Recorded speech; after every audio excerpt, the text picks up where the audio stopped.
이곳은 해커들의 안식처 다크넷. Darknetz. Das Netz im Netz. Hier konnte ich sein, wer ich wollte. 이 무법천지 같은 다크넷에서 뜻밖에도 모두에게 인정받는 한 인물이 있었습니다. Nannte sich MRX. Wusste, wer er war. Er kam in jedes System. Er war der Star der Szene. 그리고 이런 MRX를 동경하는 소년 벤자민. 아직은 남들에게 인정받지 못하는 벤자민이었지만 그의 재능은 진짜였습니다. 하지만 이런 대단한 재능에 비해 현실에서의 벤자민은 한없이 초라한 존재였죠. 그런데 어느 날 우연히 벤자민을 얼어붙게 만드는 일이 하나 생깁니다. Während der Schulzeit war ich unsterblich in Marie verliebt. 슈퍼 히어로가 꿈이었던 벤자민은 마리를 도와줄 수 있는 방법을 찾아내고 행동에 옮기지만 그 결과는 좋지 않았습니다. Ich war ein Idiot. Einträge, keine Vorstrafen. 50 Sozialstunden. Machen Sie was aus Ihrem Leben. 초범이었기에 다행히 가벼운 처벌을 받은 벤자민. 그런데 벤자민은 사회봉사활동 중 자신의 운명을 바꿀 한 남자를 만나게 됩니다. Uniserver gehackt. Und wie bist du durch deren Access Control gekommen? Einfach so. Ich bin Max. Benjamin. Das ist Benjamin. Stefan. Keine Nachnamen. Paul war der totale Hardware-Freak. 벤자민의 말을 반신반의하며 그를 시험하는 맥스와 친구들. 그리고 그 시험의 결과는 그들을 흥분케 했습니다.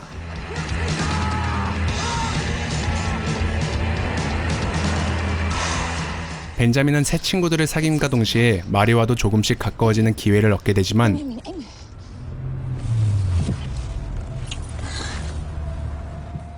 그저 기회만 얻습니다.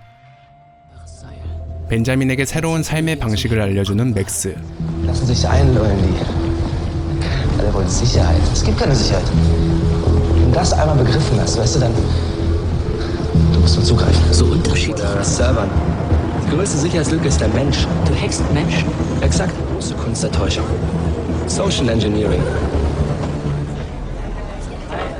Die Blonde da hinten. Vielleicht holen wir einfach mal einen Geschäftsführer.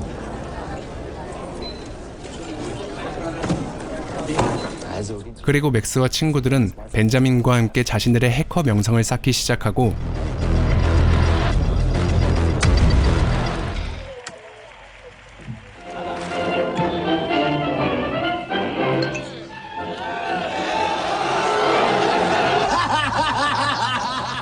사람들에게 주목을 받기 시작한 벤자민과 친구들.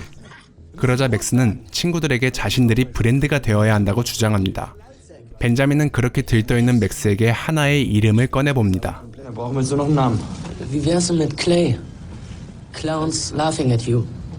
Weil es geht ja um Spaß und wegen. 벤자민과 친구들의 타겟이 된 단체들은 하나같이 속수무책으로 해킹을 당하게 되고 그렇게 그들이 성공할수록 사람들의 주목과 해킹의 난이도는 점점 커져만 갔습니다. 자신들이 유명해진 만큼 MRX 또한 자신들을 인정할 거라고 자신했던 맥스. 하지만 MRX의 반응은 결국 벤자민은 MRX가 인정할 수밖에 없는 해킹을 해보자고 친구들에게 제안을 하고 Der deutsche Geheimdienst. Hast du den Arsch offen? 보란듯이 성공합니다.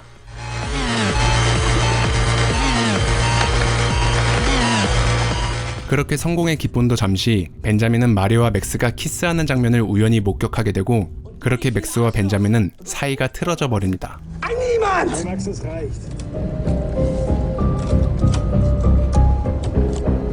맥스와 싸운 여파로 홧김에 MRX에게 하나의 정보를 넘기는 벤자민. 하지만 이 일은 생각지 못한 결과로 이어지고 Pseudonym Krypton agierenden Hackers aufgescheint mit dem Hackerangriff auf den deutschen Geheimdienst letzte Nacht in Verbindung das entwendete Datenmaterial des BND streng vertrauliche Bezugslisten des BND ausweisen. Dies ist insofern brisant, als das Krypton Teil der kriminellen Hackergruppierung Friends. 맥스와 친구들은 모두의 표적이 되어버립니다. Wir nehmen nichts mit. Unser Ziel war nur die Drucker. Hast du irgendwelche Daten mitgehen lassen? 자신들의 무죄를 증명하기 위해 그들은 MRX와 프렌즈를 직접 잡아야 했고 벤자민은 하나의 트릭을 생각해냅니다. We want to be part of the French. 그러기 위해선 철옹성 같은 유로폴 건물에 잠입해야 하는 상황. Das mit Dumpster Diving versucht. Sackgasse. Über die Kanalisation. Was ist das? 하지만 결국 예전 맥스의 이야기를 떠올리며 잠입에 성공한 벤자민. Sorry. The school group, and I lost my wallet in the cantina. Could you just let me in and I grabbed my wallet before and, you know, he was pretty clear what he was doing again. Sorry, I can't let you in. Please. Sorry.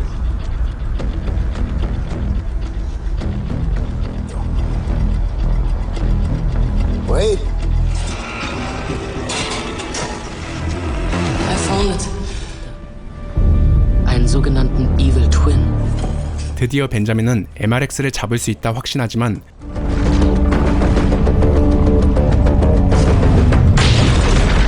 오히려 MRX에게 카운터를 쳐맞는 벤자민.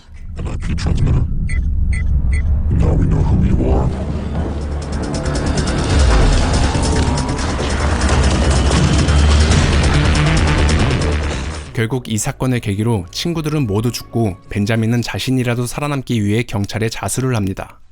그렇게 벤자민은 사이버 범죄 수사관이었던 한나에게 하나의 거래를 제안하고 Aber die Friends wissen, wer du bist.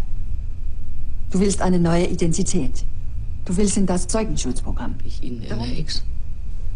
Die Friends-Sonderkommission wäre erfolgreich. Politik und Medien zufrieden. Sie sind rehabilitiert.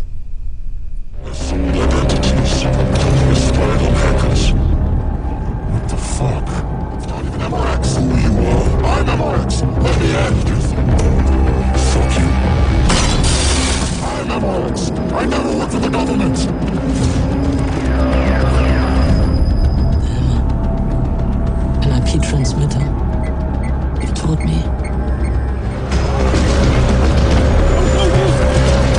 결국 MRX를 잡는 데 성공한 벤자민.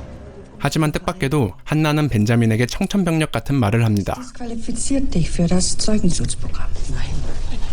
벤자민은 어째서 증인 보호 프로그램을 받지 못하는 걸까요?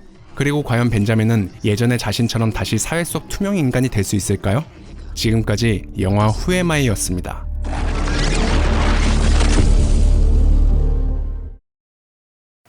사랑하는 형제 자매 구독자 여러분, 한 주 동안 잘 지내셨나요? 저는 요 몇 주간 저작권 때문에 피똥을 쌌... 아무튼 이게 중요한 게 아니고 영화 후에마이에 대한 이야기를 해보고 저의 근황 이야기도 조금 해볼까 해요. 이번에 소개한 영화 후에마이는 재밌어요. 영화 후에마이는 사실 그렇게 기대를 많이 한 영화는 아닌데 영화를 보는 동안에는 참 집중하면서 본 것 같아요. 솔직히 말해서 이 영화는 소재 자체가 유튜브에 먹힐 것 같아서 시청하게 된 영화예요. 요즘은 거진 다 그런 영화만 보고 있는 것 같아요. 그런데 영화를 다 보고 느낀 점을 다시 말해보자면 이 영화는 해킹이란 소재를 활용한 만큼 해커들의 세계를 참신하게 잘 표현한 것 같아요. 그러니까 해커들의 세계관이나 매력적인 캐릭터들 사이에서 일어나는 이해관계 등 앞서 영화 소개를 보셔서 아시겠지만 사실 여기까지도 꽤나 흔해 보일 수도 있는 이야기인데 영화 자체가 짜임새 있고 긴장감 있게 만들어서 그런지 몰라도 저는 이 영화를 정말 재밌게 봤어요. 근데 결말 또한 되게 뒤통수를 후드려 치는 결말이라서 그런지 몰라도 여러분이 한가하실 때 이 영화를 보는 것도 참 좋겠다 싶더라고요. 아무튼 영화의 이야기는 이게 끝이에요. 제가 사실 영화를 그렇게 전문적으로 비판하는 걸 잘 못하는 것 같아요. 그리고 또 요즘은 삶에 좀 쩌들어서 그런지 몰라도 깊게 생각하게 만드는 영화보다는 요즘에 저는 이렇게 아무 생각 없이 침 질질 흘리며 보는 걸 더 좋아하는 것 같더라고요. 그래서 말인데 이렇게 킬링타임용으로 조금 더 재밌게 볼 수 있는 영화 또 없을까요? 여기서 어떤 분들은 영화 소개하는 사람이 우리한테 영화 소개를 해달라는 거야? 마리아 방구야 라고 말씀하실 수 있겠지만 제가 그렇게 영화를 많이 아는 편이 아니에요. 솔직히. 그리고 사실 이런 말 하긴 좀 그렇지만 요즘 유튜브에 영화란 영화는 다 소개된 것 같아요. 뭔가 이 영화 소재 신박하고 내용도 재밌어서 혹시나 싶어서 유튜브에 한번 쳐보면 그 영화 소개 영상에 한 3-4개가 주르륵 나와요. 어쩔 거야? 그거 또 할 거야? 근데 저는 가끔 또 하긴 해요. 어찌됐든 요즘 어떤 분들은 수능 때문에 힘들고 직장 때문에 힘들고 로스트아크 대기열 때문에 힘들고 저작권 때문에 힘들고 아무튼 다 각자 힘드시겠지만 우리가 계속 무언가를 만들고 하다 보면은 무언가는 만들어질 거예요. 그 결과물을 보고 주변에서 볼품없다고 야유를 퍼부을 수도 있겠지만 뭐 어때요? 내 인생을 소비해서 만든 결과물인데 아마 계속 시간이 흐르면은 여러분도 저도 그 결과물로 또 무언가를 만들어 가겠죠. 여러분도 저도 다 무언가를 만들어 갈 수 있는 가능성을 가진 사람들이에요. 포기하지 말고 우리 계속 만들어 가봐요. 그런 의미에서 구독과 좋아요, 알림